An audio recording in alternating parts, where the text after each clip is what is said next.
नमस्कार प्रिय विद्यार्थियों। और हम आज बात करेंगे यूरोपीय कंपनी के बारे में, जो कि फर्स्ट पार्ट हो गया है जिस पुर्तगाली थे उसके अंदर, और सेकंड पार्ट के अंदर हम बात करेंगे डचों के बारे में, और इसी के साथ अंग्रेज शामिल करेंगे। डच और अंग्रेज दो आज कर लेंगे, है ना। फिर बचे हुए तो डेनिस फ्रांसीसी होगी, वो अगली क्लास में बात कर लेंगे। 3 क्लास से बनेगी सारी। तो देखिए, जब डच, एक बात आपको ध्यान होनी चाहिए कि डच थे वो सेकंड नंबर पर थे, यानी कि 2 नंबर पर थे। पहले नंबर पर कौन था? पुर्तगाली थे, और दूसरे पे कौन थे? डच थे। तो ये बात आपको क्लियर है। वैसे पांचों ही एक साथ में याद करना है। तो पहले पुर्तगाली, डच, अंग्रेज, डेनिश, फ्रांसीसी। कैसे याद करेंगे? देखिए, नाम लिख लेना।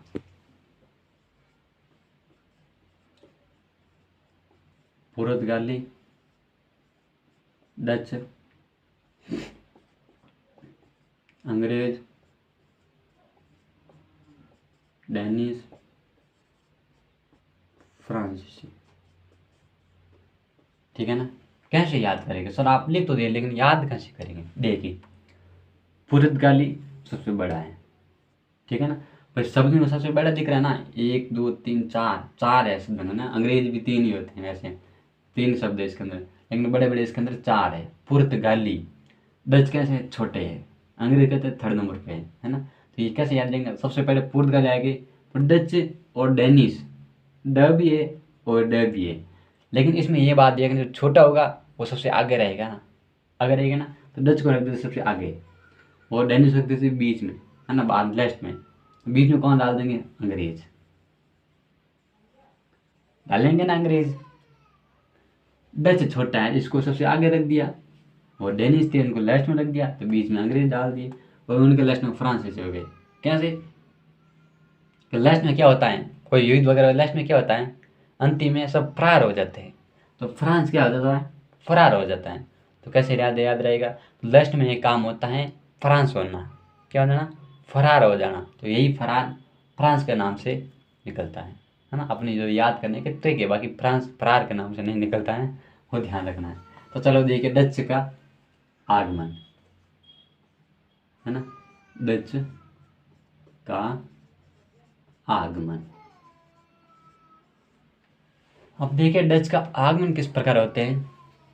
अब देखिए, डच भारत में आने वाले दूसरे नंबर पर थे। याद बात ध्यान रखना है। ठीक है, ये बात ध्यान रख लेंगे। फिर क्या ध्यान रखना है? इन्होंने अपने ही उस संसद के अंदर एक कंपनी की स्थापना की थी, फिर वो भारत में आए थे। कौन सी कंपनी? यूनाइटेड, 1602 में। यूनाइटेड, यहाँ लिखते हैं 1602 में यूनाइटेड ईस्ट इंडीज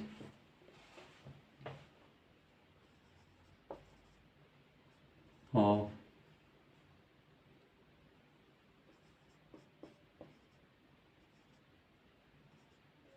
नीदरलैंड। ठीक है ना।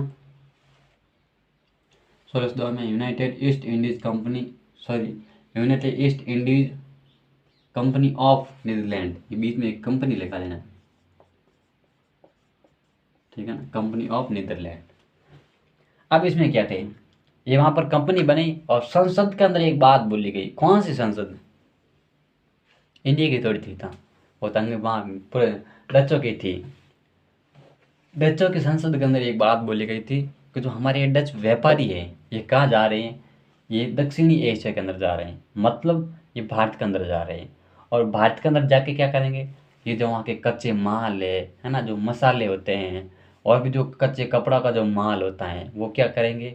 वो लेके यहाँ पर हमारी नीदरलैंड, हॉलैंड में लाएंगे, और यहाँ से वापस पक्का माल बनेंगे, वापस कहाँ ले जाएंगे? वहाँ लेके जाएंगे। और धीरे धीरे हम वहाँ पर व्यापार करेंगे, और व्यापार के माध्यम से वहाँ पर हमारी कंपनी स्थापित हो जाएगी, और कंपनी स्थापित होने की वजह से वहाँ पर किले वगैरह बनाएंगे। और जब हमारे किले वगैरह बन जाएंगे तो हम क्या करेंगे? वहाँ पर शासन करना शुरू कर देंगे। और यही एक जरिया है जो हमारे राज्य का विस्तार कर सकता है, यानी कि हमारे देश का विस्तार कर सकता है। संसद के अंदर यह बात बोली गई थी।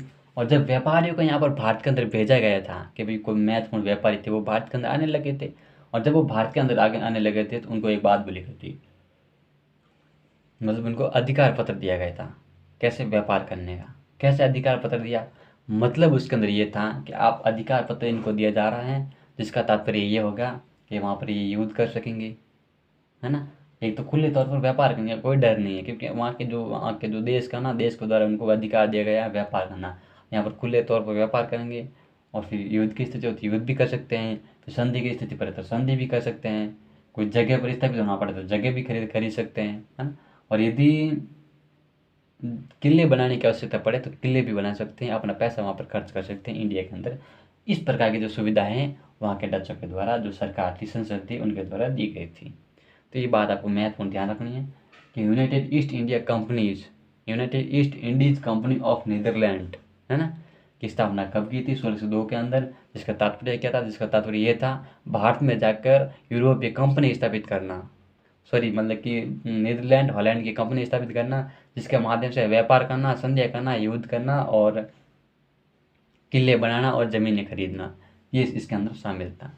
अब देखिए तो आरएस जैसे जो महत्वपूर्ण एग्जाम होते हैं, बड़े क्षेत्र में एग्जाम होते हैं लेवल के, है ना, तो उसके अंदर एक मेन टू पॉइंट पूछे जाते हैं, ना कि कचरा उसके अंदर शामिल होता है, बस मेन पॉइंट टू पॉइंट पूछा जाता है। तो वो बात आपको ध्यान रखनी होती है।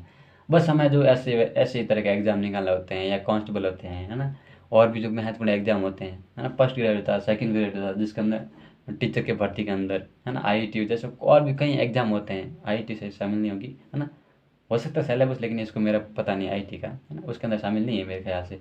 और भी कई एग्जाम है जिसके अंदर इंस्पेक्टर हो गया, है ना, सब इंस्पेक्टर हो गया, उसके अंदर ये सिलेबस शामिल, तो उसके अंदर किसी भी प्रकार के जो पटवारी वगैरह होते हैं, अब धीरे धीरे सब याद आते हैं। तो जितने भी राजस्थान क्षेत्र के एग्जाम होते हैं उसके अंदर, है ना, जैसे एग्जाम हल्का होगा तो उसके अंदर तो हल्के क्वेश्चन पूछे जाएंगे, भारी होगा तो उसके अंदर भारी क्वेश्चन पूछे जाएंगे। तो वो बात आपको ध्यान रखनी होती है। फिर आगे बात क्या होती है, यूनाइटेड ईस्ट इंडिया कंपनी के बाद में वो धीरे धीरे व्यापार करना शुरू कर देते हैं। और जैसे ही वो व्यापार करना शुरू करते हैं 1602 के बाद में, 4 वर्ष बाद में, कितना वर्ष बाद? 4 में बाबू, 4 वर्ष बाद में 1606 के अंदर मछलीपट्टनम, मछलीपट्टनम, है ना, तो कैसे याद रखेंगे ये समझ करना। मछलीपट्टनम में क्या करते हैं, मछलीपट्टनम के अंदर ये अपने जो है ना ईस्ट इंडिया कंपनी है, सॉरी, अपनी जो कंपनी स्थापित करते हैं 1606 के अंदर, ठीक है ना। और जब ये कंपनी अपनी स्थापित करते हैं मछलीपट्टनम के अंदर, तो धीरे धीरे व्यापार करना शुरू कर देते हैं। और यही व्यापार जब मछलीपट्टनम में अपने स्थापित करते हैं, तो इनका जो है ना पुर्तगाली से ज़्यादातर, है ना, लड़ी झगड़ा शुरू हो जाते हैं, युद्ध की स्थिति हो जाती है पुर्तगाली से। तो ये फिर क्या करते हैं, पुर्तगाली से युद्ध करते हैं, है ना। युद्ध की स्थिति बना, भाई युद्ध की स्थिति बनेगी तो युद्ध करेंगे, इसमें क्या दिक्कत है ना। जब युद्ध करते हैं इनकी जो स्थिति थोड़ी बहुत कमज़ोर होने लग जाती है, लेकिन फिर ये धीरे धीरे आगे बढ़ जाते हैं। जैसे कोचीन का क्षेत्र अपने अधिकार में कर लेते हैं, है ना, और फिर आंध्र प्रदेश का जो क्षेत्र है वो अधिकार में कर लेते हैं, बंगाल का कर लेते हैं, उत्तर प्रदेश का कर लेते हैं, बिहार का पटना अपने अधिकार में कर लेता है ना। ये जो नीचे कर्नाटक वाला सारे है ना, धीरे धीरे जो कोने वाले क्षेत्र हैं वो सारे अपने अधिकार में कर लेते हैं। ये कौन कर लेते हैं? डच के द्वारा। क्या हो गया? लेकिन धीरे धीरे 1759 के अंदर, है ना, 1759 के अंदर एक युद्ध होता है, बेहदरा का युद्ध, बेहदरा का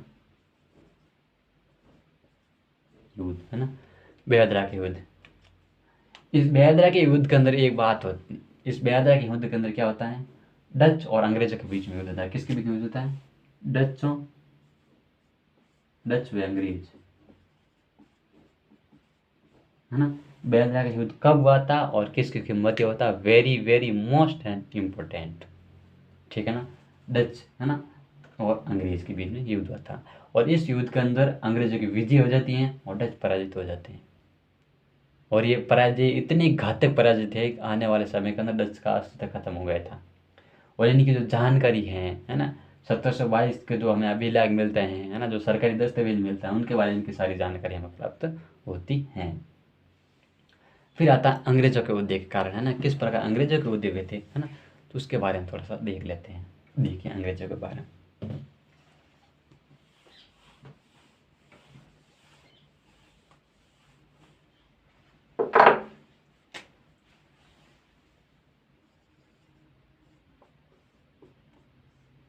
अंग्रेजों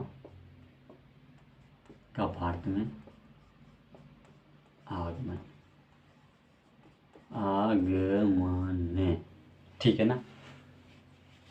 अब देखिए 1599 के अंदर कितना, 1515 है ना, 99, इसके अंदर क्या होता है, वहाँ की सरकार थी, संसद थी, है ना, कहाँ की, ब्रिटेन की महारानी थी, उसने क्या करता है, क्या करती है वो, governor of company and merchants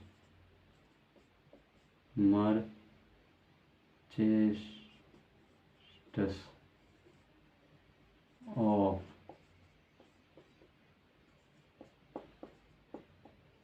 London trading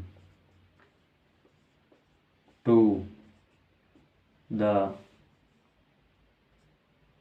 Indies, है ना, टू द इंडीज।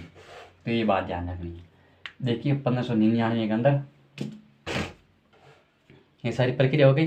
1599 के अंदर governor of company and merchants of London trading to the East Indies, है ना, इंडीज है, केवल ईस्ट इंडीज नहीं, इंडीज है ना, ईस्ट इंडीज है। फिर यहाँ पे ईस्ट लगा देना है, बीच के अंदर लगा देते हैं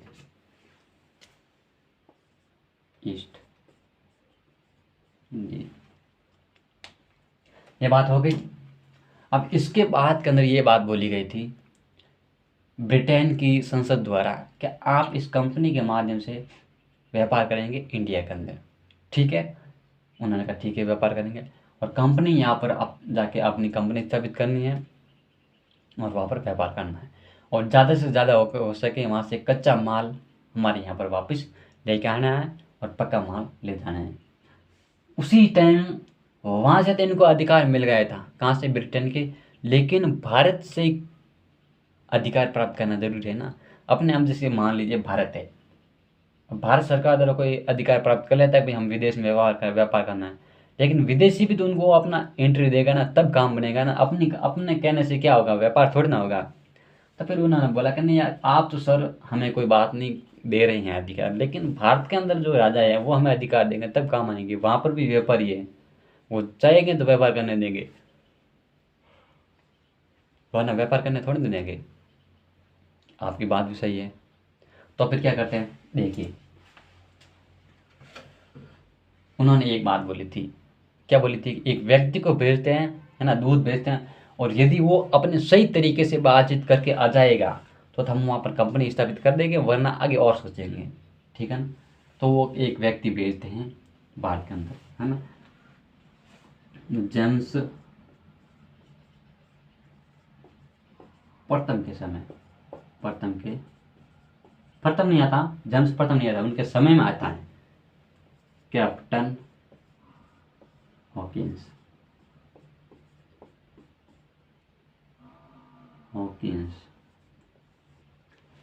जेम्स प्रथम के समय आता है कैप्टन हॉकिंस। ये क्या करता है, देखिए ये इंडिया के अंदर आता है ना।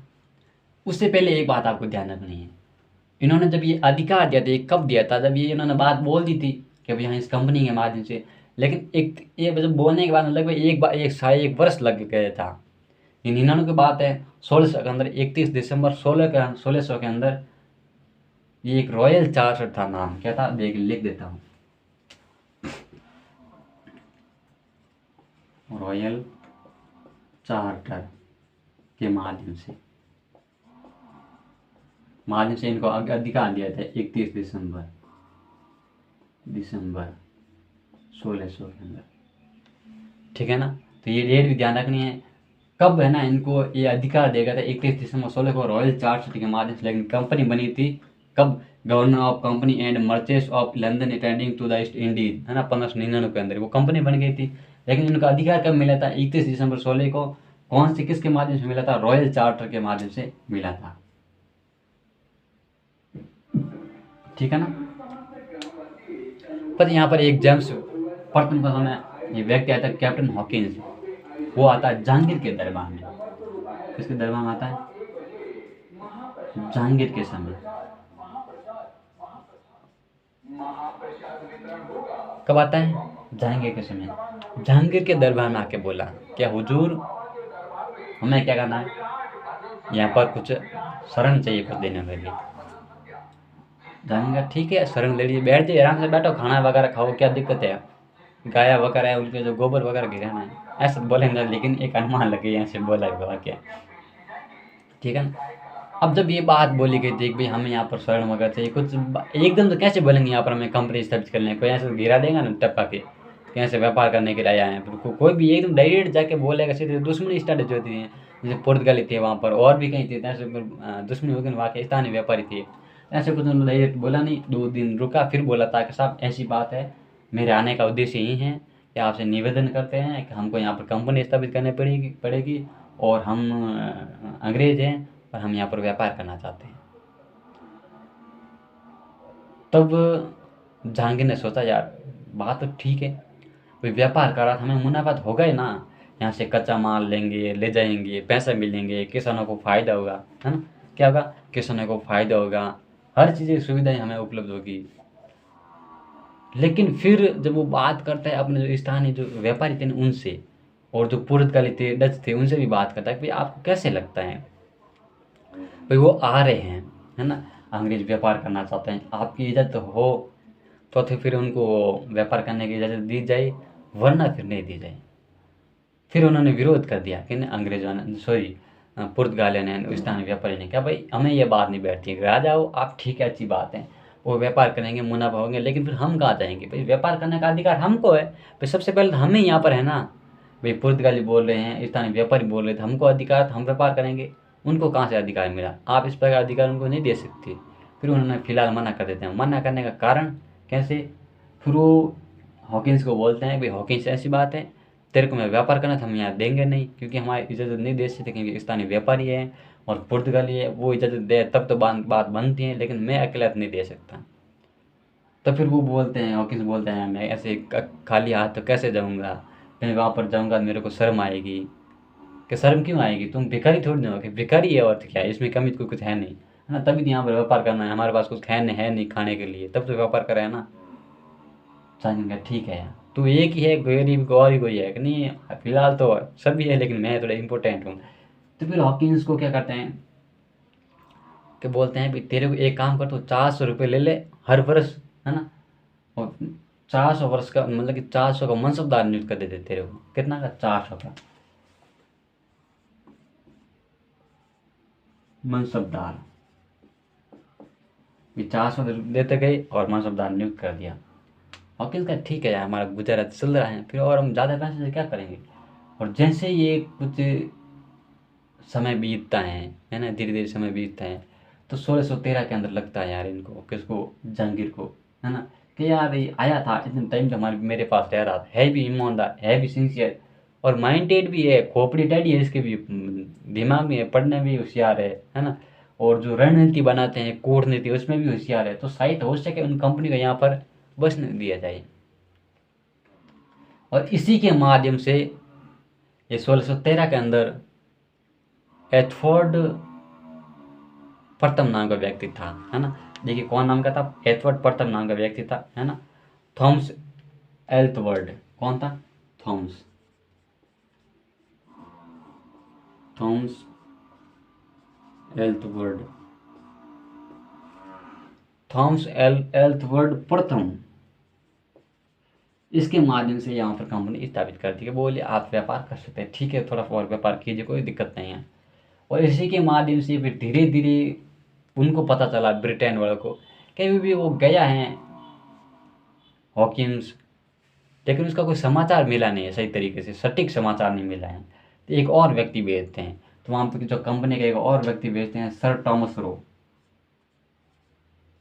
सर टॉमस रो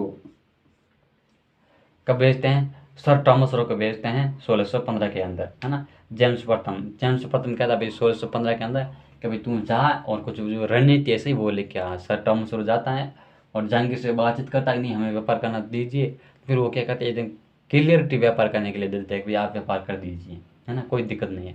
और उससे पहले ही जब ये बोला था उनसे पहले ये काम कर देते हैं 1611 के अंदर। क्या कर देते हैं 1611 के अंदर वो ये काम कर देते हैं कि अपने जो मछलीपट्टनम के अंदर अपनी कंपनी स्थापित कर लेते हैं। कहाँ से? मछलीपट्टनम, मछलीपट्टनम, ठीक है ना। मछलीपट्टनम के अंदर अपनी कंपनी स्थापित कर देते हैं और धीरे धीरे इस प्रकार व्यापार अपना करते रहते हैं और ये व्यापार क्या है बढ़ता जाता है। क्या जाता है? व्यापार बढ़ता जाता है, ठीक है ना। फिर आगे बात करती है, फिर स्क्रीनशॉट ले लीजिए, फिर ये देख लीजिए एक बार, ठीक है ना।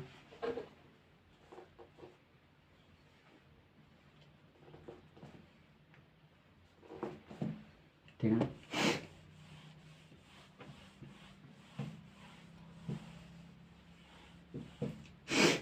अब देखिए आगे, देखिए आगे क्या बात होती है। देखिए एक व्यक्ति था चार्ल्स द्वितीय। कौन था? चार्ल्स द्वितीय। इनका शासन आता है 1661 के आसपास, ठीक है। जब ये राजा बनता है तो इनका विवाह होता है पुर्तगाली राजकुमारी कैथरीन के साथ। पुर्तगाली राजकुमारी कुमारी कैथरीन, कैथरीन के साथ। देखिए राजकुमारी कैथरीन के साथ इनका जब विवाह होता है और यही कैथरीन क्या करती हैं, विवाह करने के बाद में जो पुर्तगाली थे भाई, हाँ हमारे अब जवाई बन गए। कौन बने?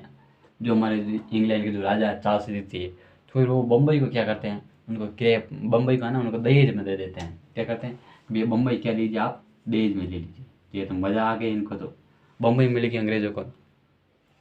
और इसी बम्बई को क्या करते हैं, कंपनी को रेंट पर दे देते हैं। क्या कर देते हैं? कंपनी को रेंट पर दे देते हैं कि आप भाने 1200 है ना, मतलब कि कंपनी को रेंट पर दे दीजिए कि आप इतना रेंट दे दीजिए और हर वर्ष क्या कर दिए, आपका कंपनी अपने पास रखिए, मतलब कि बम्बई अपने पास रखिए, ठीक है। इस प्रकार वो मतलब कि कंपनी को अपने पास रख देते हैं।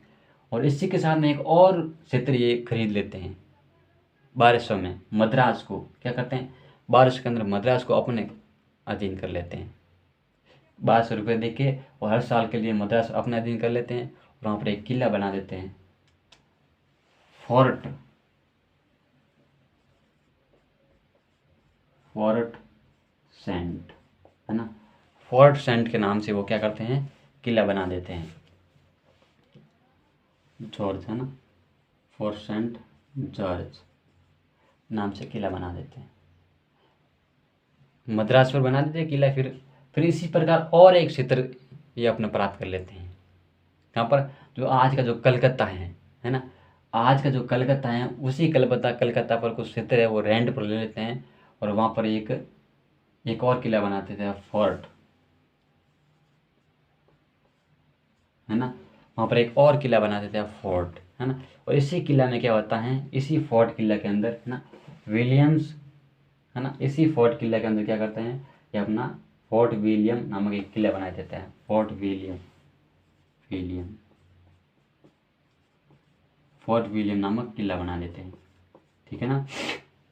और इसी किला के माध्यम से शासन करना शुरू कर देते हैं। अपनी जो कंपनी वगैरह स्थापित फुल हो जाती है, क्योंकि कच्चा माल वगैरह वहाँ पर रखना, सुरक्षा वगैरह हो जाती है, हर सुविधा वहाँ पर इनको मिल जाती है, इस कंपनी के माध्यम से मिल जाती है ना। फिर ये आगे बढ़ते हैं। फिर एक नाम था जीर चौर नौ। क्या था? जॉब चार नौ, जॉब चार नाक, जॉब चौर नौ, है ना। ये जॉब चौर नौ क्या करता है, इसी जगह को फिर कलकत्ता के नाम से कोशिश कर देता है और ये क्या बन जाता है, कलकत्ता नाम से प्रसिद्ध हो जाते हैं, कलकत्ता। तो ये था अंग्रेजा का इतिहास। वैसे तो अंग्रेजा का इतिहास अभी शुरू हुआ है कि कंपनी किस प्रकार स्थापित की थी उन्होंने, है ना। पूरा डिटेल के जानकर हम फिर आगे बात करते रहेंगे। फिर हम बात करेंगे डेनिस के बारे में, वो बात करेंगे अगली क्लास के अंदर, है ना। फिर मिलेंगे अगली क्लास के अंदर। थैंक यू वेरी मच, धन्यवाद।